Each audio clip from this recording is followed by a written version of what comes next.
Hello Internet, my name is Lave and I watched Rampage, which is directed by Brad Peyton, who previously directed such gems as San Andreas, starring The Rock, and Journey to the Mysterious Island, starring The Rock. It's like we're witnessing the next great actor-director partnership. They're the new Scorsese and De Niro.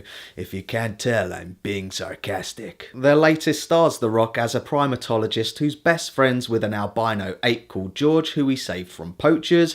One day, George is infected with a weaponized pathogen which turns him and a wolf and a crocodile into giant rampaging monsters that cause havoc in Chicago, so The Rock must stop them and try and save his friend in the process. So I'm a child of the 80s and I do remember playing the arcade game which this film is inspired by. I had the ported Sega Master System version.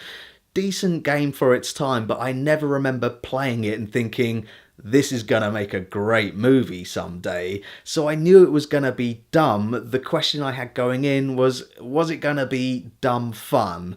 And it is about as fun as watching a comedian who's plagiarising a joke, a dumb joke, which you already know the punchline to. You kind of just sit there and go, why am I here? Nothing about the film is fresh or original. The Rock delivers his usual meathead with charisma performance we've seen him do 1,000 times before. He barely speaks more than 5 words in a sentence, saying lines like, "Of course the wolf flies." To be fair to the guy, he has added sign language to his repertoire now. He's like, George, you're my friend, you're my family, I love you. It's another movie which is feeding his ego and reminding us that he is a big badass. He's as indestructible as ever. He even gets shot at one point and they just say, oh, it doesn't really matter. His character is teamed up with Naomie Harris, who's cashing in on her Oscar nomination from Moonlight to play a geneticist with a personal vendetta against the people who run the company responsible for these monsters.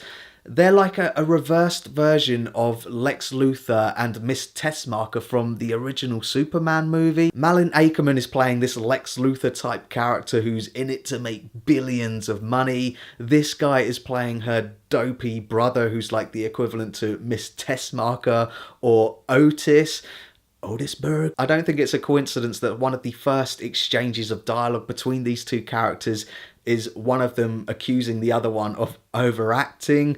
But Malin Akerman isn't the only Watchmen connection in this film. You've also got Jeffrey Dean Morgan, who has literally walked off the set of The Walking Dead to play a suited and booted cowboy government agent, Negan. It's so ridiculous. I wouldn't be surprised if they actually superimposed some of his performance from The Walking Dead and just put it in this. He does chew up a lot of the scenery and he actually points out how ridiculous the movie is at one point, which is kind of funny, so there's that, I suppose. The problem is this film is asking you to follow these cliched characters as they bundle from one plot convenience to the next before it gets to the monster destruction that we've all been waiting for.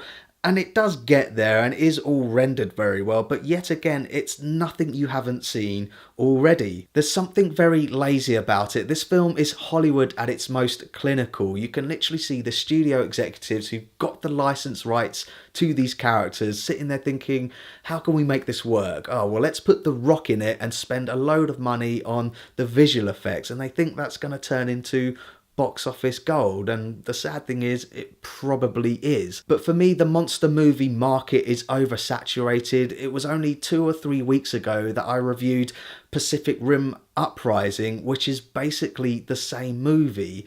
So if you want my advice, I would just go and see Ready Player One again. That scene with King Kong, who's only in that film for about 1 minute, is way more fun than the entirety of this film. So that's my thoughts on Rampage, and pause the video if you want to take a closer look at my enjoyment tracker now. I suppose there is a valid argument to say that this is actually the most faithful video game adaptation ever. The Rampage video game was basically a rip-off of King Kong and Godzilla and the Wolfman thing, I guess, but basically when you played it, after 5 minutes you quickly realise that every level is the same, and this movie is the equivalent of that. It's a rip-off of King Kong and Godzilla, and it feels like every other movie you've ever seen. So the writers, the 5 writers in this film, I guess a genius is. It does depress me though that a film like this, which deserves to be on the Sci-Fi Channel, gets a wide UK cinema release when a film like Annihilation, which is deemed too smart for us European audiences, goes straight to Netflix. That really annoys me. But anyway, I don't want this video to go into too much of a rant. I'm going to wrap it up there. So thanks very much for watching this review of Rampage. I really do appreciate it. If you can, give this video a like and don't forget to share the Lave. I love you, George.